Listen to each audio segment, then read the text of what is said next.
welcome to another edition of Political Power Ranker. I am Chris Berg, Director of Next Star Affiliate Political Programming, and joining me every week is Spencer Kimball, the Master of Ceremonies for all polling at Emerson College. Spencer, glad to have you back. Good to see you again. And where are you today?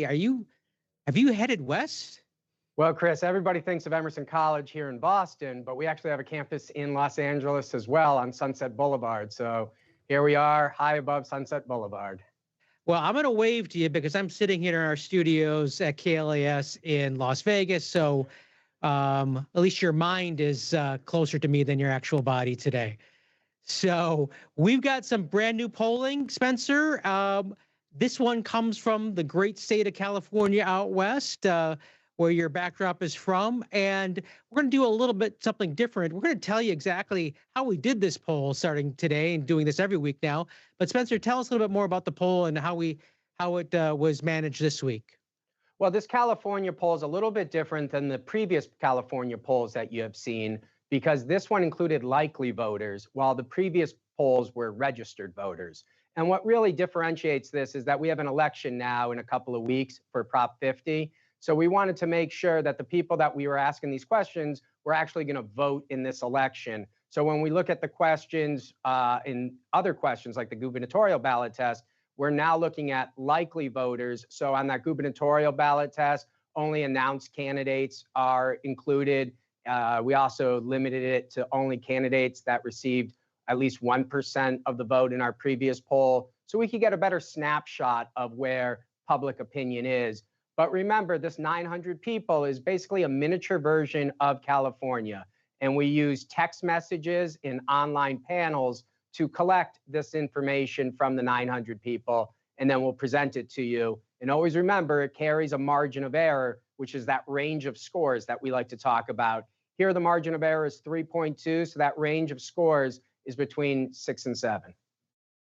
So let's not wait any longer. Let's get to the Prop 50 numbers. And this is one of the two big issues we're dealing with, this and the governor's race. So talk to us about 50, because it's over 50% again, and growing larger.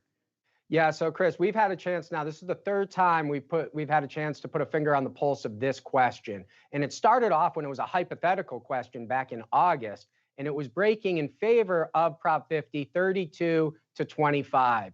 We asked that question again in September, and as you can see, it started breaking. The undecideds broke 2-1 in favor of Prop 50, and it went to 51-34. In the last month, we've seen it again, those undecideds break 2-1 in favor of Prop 50, and now it's breaking 57-37, suggesting that final 6%, if they break 2-1, it'll be around 61-39, which is a 20-point lead, which is about what Harris won the state by in 2024. It's primarily being driven by younger voters, those under 40. Those voters between 50 and 70, they're really split on this issue. Voters over 70 are breaking in favor of it by about 15, 18 points. So turnout will be important, but generally speaking, we're expecting about 13 million to come out for this race. But as you can see, it's really a question of how much it's going to win by Prop 50, and we'll see who gets the benefit of that on the Democratic side. So without further ado, I do want to bring in Nikki Lorenzo, the host of Inside California Politics from our Fox 40 station in Sacramento. She's joining us actually from her residence in Sacramento, but she works at Fox 40 and does our statewide political show for the Next Star stations. So Nikki, this number continues to grow for Prop 50. Does that surprise you? You know, they have been doing a lot of messaging. I was talking to a Republican strategist last week who actually ran the Republican campaign for John Cox, who ran against Gavin Newsom in his first gubernatorial bid back in 2017, 2018. And I said, how do you see this Prop 50 playing out here? And he says, it's going to look just like a governor's race. It's going to reach probably close to 60% when things are all said and done. And I said, even with, McCarthy spending a ton of money, GOP billionaire Charles Munger Jr. spending a ton of money, And Schwarzenegger sort of dipping his toe in. The last media appearance he did last week was on Bill Maher. He really hasn't been part of a campaign. He's just been sort of, don't pick the politicians, don't allow the politicians to pick their voters. This is about you. And essentially, the politicians are trying to screw the voters over. That's his terminology. That's kind of been his messaging there. But this person told me, the Schwarzenegger effect, it's not really going to play. This is Trump versus California. And as we see here, that message continues to win. Now, one of the things that Governor Newsom has directly made it a Trump versus Newsom versus California issue, not only with that, but with the immigration issues and suing the government. That seems to stand out as the tactic that has worked in this process. Yeah, indeed. I mean, in the beginning, a lot of the messaging in the ads have been, look at what Texas is doing. California needs to fight. This is about democracy. And we can also have a conversation about how that played in the presidential election, because that was a through line in Kamala Harris's campaign. Obviously, that didn't work for her. And there was some questions early on. Is that fight for democracy really going to resonate with voters? Because when you're talking about something like mid-decade redistricting, most people are like, what? I don't even really know what that is. Then the messaging sort of changed, and it was, we need to stick it to Donald Trump. This is about democracy, but it's also about fighting the Trump administration. And when the immigration raids started and you saw the National Guard being deployed in California, I think that really played in Newsom's favor and helped with his messaging. Well, that we can see that from the August numbers, to which everyone thought, having getting to a yes and overcoming a no vote in a prop is very difficult. And people were leaning toward no is going to win, to September, where it was clearly moving towards the yes side, and then now clearly hitting to almost 60%. Yeah, and independents were going to be the key here. That was pretty early on, and I know from my sources that Newsom's camp was concerned about Schwarzenegger when he came out. Of course, that photo, we even showed it here on Power Ranker, where he basically said, "F the politicians, stop gerrymandering." And Newsom and Schwarzenegger had a meeting down at his home in LA, and they basically heard each other out, and Newsom was like, this isn't about your tarnishing your legacy, because again, that Schwarzenegger is seen as the father of independent redistricting. He is the one who established him. It was actually Gray Davis. It was him and Gray Davis were part of a team. Of course, the governor that was recalled and Schwarzenegger replaced him, that teamed up to put together this independent redistricting. He's fought gerrymandering over the years, even after he left the governor's office. And basically, Newsom said this is going to sunset after 2030. So we just got to get through this point. They heard each other out. Obviously, they're going to agree to disagree. But Schwarzenegger really hasn't come out and campaigned super hard for the no side. And maybe that's why we're seeing independents kind of pull the direction, because that was the concern, was those independent voters, not so much the Republicans. Right. And Spencer's got some big numbers here. Spencer, we had the poll up a little bit earlier in reference to Gavin Newsom's job approval, but let's go back to that. Talk to us a little bit what you've been finding here and his kind of steady climb over the past 6-8 months. Sure. We can see really starting in August, he's able to galvanize public opinion on this issue. And his approval rating ticks up every month, August, September, here in October. What he's really done is rallied his base. It is the Democrats that really are approving of Governor Newsom right now. His number is sitting at 72-16 amongst Democrats. The concern, though, is amongst independents, that group Nikki's talking about. They have a underwater approval. It's 40-46. Now they're voting for the initiative by 12 points, 56-44, but he's not winning them over in popularity yet. And that's a big group that you got to deal with if he's going to run for president. But as far as the Democratic base goes, his popularity is almost up to where former President Barack Obama is. And that's a very elite group to be with. Nikki, what kind of rumblings are you hearing out there? Is he feeling more confident about where he stands in the world of the giants, of the Obamas and the Clintons of the world, and when it comes to can he win a national election? He's feeling it right now, that's for sure. And a lot of the momentum that he's seeing to nationally. I mean, I know political insiders and junkies like us here on Power Ranker and beyond have been seeing the back and forth, sort of mimicking President Trump's approach on social media. His office has continued to be really aggressive. His latest fight has been with the very popular podcaster Joe Rogan, trying to bait Joe Rogan to have him on his show. They've exchanged words indirectly. Joe on his podcast, Newsom going on other podcasts, calling him out, and then kind of playing those games of insults, thinking that maybe that is going to be the way to maybe broker some sort of meeting between the two so he can get that audience. And calling out his party. I mean, just last week he was comparing the movement behind the late Charlie Kirk, Turning Point USA, basically saying, this is a quote, "Where the hell is my party? Where is our Turning Point USA? Where is our Joe Rogan?" So he's really trying to fill that space. And Spencer, when you talk about his polling numbers, it's so interesting how quickly things change, because earlier this year, when Governor Newsom launched his podcast and said, look, I'm going to talk to figures on the right, Steve Bannon, Charlie Kirk, figures like that, he got a ton of criticism from his base here in California, the progressive base, and his comments, especially on trans issues, dealing with sports. The people here in California were pretty upset with him because they felt like he was being kind of a sellout. And you see it in these numbers. That's where it drops down at the beginning of the year, and then that fades as he's dropped back up on the issue of Prop 50. And what's interesting, Spencer, you've got some more data that we want to look at, because, President Obama is making his presence felt in the California Prop 50 race. He's got a bunch of commercials. He was on a Newsom podcast yesterday or day before. So what are we seeing here with some big names? Well, yeah, we have a lot of people have come in and endorsed the race. And so you have former President Obama. So we checked out their favorabilities. Hey, how popular are these, surrogates for this election? And you can see Obama is very popular in the state with a plus 30. Newsom's at a plus 13. The one that raised an eyebrow for me was former Governor Schwarzenegger. Because remember, we asked a couple of weeks ago how impactful his voice would be, and it wasn't very impactful. But look at his favorability. He's above water by 10 points, 43 to 33.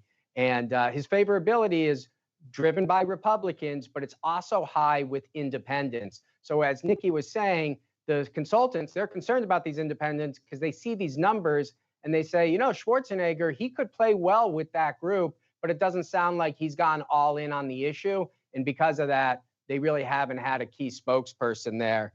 And then the one that kind of raises an eyebrow as well is Tom Steyer, because nationally we see a lot of Tom Steyer ads. Those of us who follow politics, he ran in the Democratic primary, and you can see 69% overall don't really know who he is, we're unsure.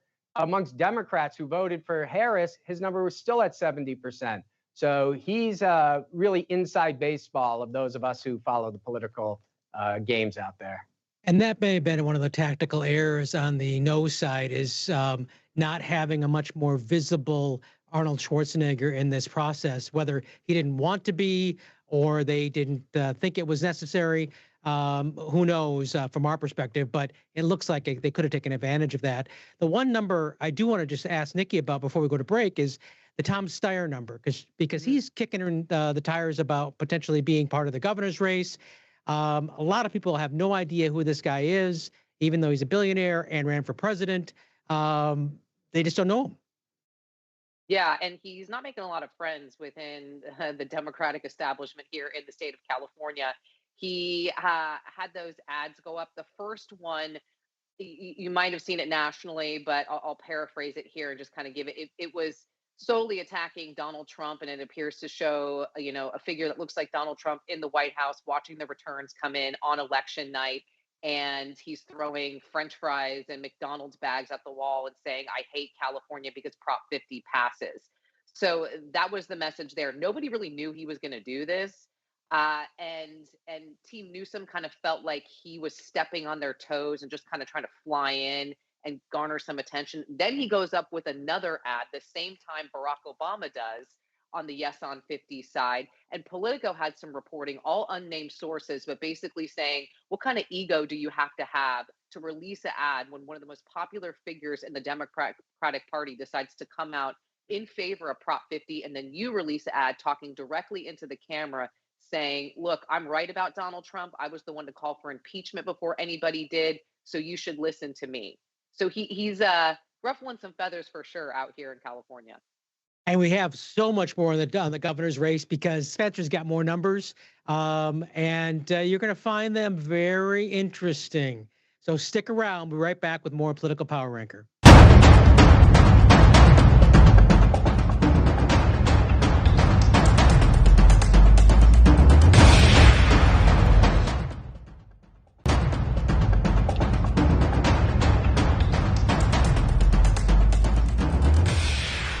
Well, welcome back to another edition of Political Power Ranker, where we're talking all things California polling.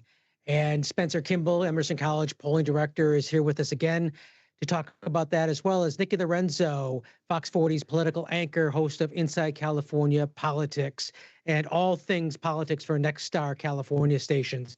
So now the big reveal, Spencer, we've got the California governor's race a year away, but things are starting to take shape a little bit, but it kind of looks like it was a month ago. Well, you can see that undecided number is relatively unchanged. What are we, around 38, 39%? And that's what we've seen since Prop 50 has really taken over the airwaves. And it seems as if this race has frozen a little bit. But if we look at the top of the ticket, you can see Katie Porter has kind of just held at her 15, 16%. But it's the two Republicans that are making more noise out there. And when we dig into those numbers, Hilton is getting 37% of the Republican vote. Bianco's getting 25% of the Republican vote. Katie Porter's only getting 23% of the Democratic vote. So you can see she's got a lot of room to make up to convince those Democrats to come back to her team. Right now, they look like they're undecided. There's a lot more to talk about here and these numbers, but one thing to be clear, this poll was taken after Katie Porter had those two viral videos come out. And then, Nikki, you were able to do the first interview with Katie Porter to talk about those two viral videos and kind of be the beginning of her redemption tour, as she continued to kind of mea culpa about those videos. So what do you think about these numbers? She's kind of frozen in place. Republicans are moving a little bit. And is the redemption tour going to work? Well, as things sit right now, Spencer, you articulated it perfectly. From everyone I'm talking to in the state, they basically are saying this race is on ice until after Prop 50, which we're going to vote on that here in California. Voters will in less than 2 weeks on election day on Tuesday. So after that, maybe we'll see things change a little bit. I imagine that Katie Porter's camp, from just talking to her post our conversation, the through line through that interview was, I could have done better, but I'm a fighter for California. And that's what they're going to lean into. And they're going to move on after this. That she's maintaining her double-digit lead. None of the other Democrats really moved all that much. We had a couple of Democrats drop out, I believe, since the last time that we did some polling. And, one in Ian Calderon jump in. He was, former state lawmaker, has kind of a famous family name here in the state of California, but he's still in the single digits. I am hearing that amongst the Democratic class is if there's going to be another high-profile Democrat who's going to jump in, now is the time to do it. Because as you mentioned, Spencer, those undecideds are just kind of hanging there. They're not going anywhere. So this would be the time for said Democrat to jump in. Funny you should mention that, because there's reporting today that Congressman Eric Swalwell is kind of throwing some feelers out there in California. What are you hearing about that, Nikki? Okay, so Eric Swalwell was an interesting figure. When there have been some instances where his name has been floated around, even for when Javier Becerra was kicked up to the Biden administration, and he was potentially thought of to be a pick in that race, an appointment by Governor Newsom to come back here to California and be the attorney general. But you have to remember, politicians, as we know, they have big egos and they like to be the face of said argument or push against the Trump administration. He's a darling on cable news in terms of like MSNBC and progressive media. So I was told by insiders that there was no way that Governor Newsom was going to want to share the spotlight with someone like an Eric Swalwell. He does have name ID among progressives. He does really, really well on social media. But he's also sort of like an Adam Schiff figure. The right absolutely hates him and triggers him, but he is seen as one of the triggers them, but he is seen as one of those foes. When you're looking at a California versus the Trump administration, he's in that list of people who are in the president's crosshairs, that's for sure. And that has to give the folks at the Porter campaign a little pause to see someone coming at them from the left.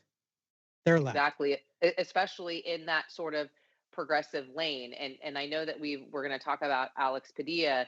Yes, he will say, he gets support from progressives, but up here in Sacramento, from what I'm hearing from my sources, the resistance to Katie Porter, why you did not see Democrats in California rally around her. She doesn't have a lot of support up here in Sacramento. The lobbyists don't know her, the insiders don't know her. And I have talked to some people who have not publicly come out and supported her and said, look, all these videos that came out, it's a bad look. But we like her because the people up in Sacramento, she scares them a little bit. These, people who wield all this influence, she'll go up there and sort of be a wrecking ball to the Sacramento establishment. And hey, we like that. They would be very comfortable with someone like an Alex Padilla because he did serve time here in Sacramento. He was in the legislature. He was also a member of the LA City Council. That's one thing that Eric Swalwell doesn't have. But again, he's another person who people might forget also ran for president. Well, Nikki brought up a name, Spencer, that you know a little bit about because one of your questions was about an Alex Padilla. Now, reminding people who are watching, your initial stab at this was for people who are announced candidates, but you decided to throw his name in the mix too, a little bit differently. What do you have here? Well, we took a look at some name recognition of potential candidates, and we really wanted to see where Katie Porter was standing. Senator Padilla, we put him in the race back in September, and he only got 5% of the vote. And we're like, hey, this guy, he's not really going to change anything. Well, it looks like something has changed actually in California, because when we looked at his name recognition, it was very positive. It was positive with the Democrats, 58-13, and positive with independents, 33-28.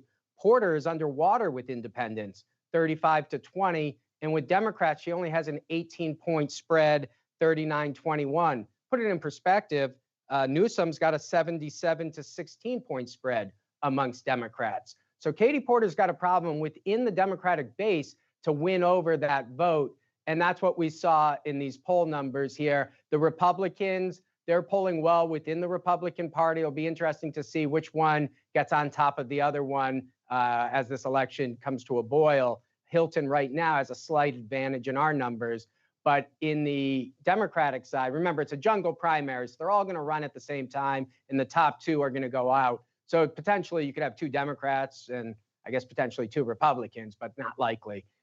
So Katie Porter has been leading, but she's been stuck around 15-16%. That's a really low number when in this race you need to get to 50 at some point, but 40 to be a real lead candidate is a concern for the Porter campaign. And if Padilla was to jump into the race at this time, that could be a potential game changer that we didn't really see last month. Kind of setting the stage for him. And Nikki, you mentioned to us the other day in one of our meetings about a bunch of ads you were seeing in the LA area in the past week or so with Alex Padilla. And it was something that happened in September, right around when we did our last poll. So tell us a little about that. Yeah, so I was down in LA at our Nexstar station, not far from where Spencer's backdrop is on Sunset Boulevard, KTLA. And if anyone's ever watching this, ever been in a newsroom, you know that there are walls of TVs everywhere. And as I was sitting in the newsroom, every time I would happen to glance up at one of the TVs, I would see a Yes on 50 ad with Alex Padilla as the prominent figure. I have to tell you, there have been no other folks here in California that have been displayed prominently in these ads like Alex Padilla. And just to give you a little bit of history here, Alex Padilla and Governor Newsom go way back. They're friends. Newsom really doesn't seem to, he's been described in terms of other governors around the country as not really a team sport kind of guy. He's a chief executive. He sees himself that way. That's why he would never be a member of Congress or a U.S. senator. But Alex Padilla is someone that he has remained close with. That is where that appointment to the Senate came from. He owes his governorship to Padilla because he wasn't known in Southern California. Padilla walked precincts for him. He was very popular in LA. So he seems to be sort of, repaying the favor in a way. And not only is he speaking in this ad, but it's showing that viral moment of him being thrown to the ground during the Kristi Noem press conference. He's doing these ads not only in English, but in Spanish as well. So on the Yes on Prop 50 side, yes, Newsom has been in some of the ads, but I have seen more, especially in the LA area, with Alex Padilla than I have seen with Governor Newsom throughout this entire election cycle. Very interesting how things are working themselves out in the California governor's race. And it's, as often is said, it's not what you know, it's who you know that can help you with that next leg up. So we've got one last thing to do. Who's up and who's down this week? Spencer is going to have that when we come back on Political Power Ranker.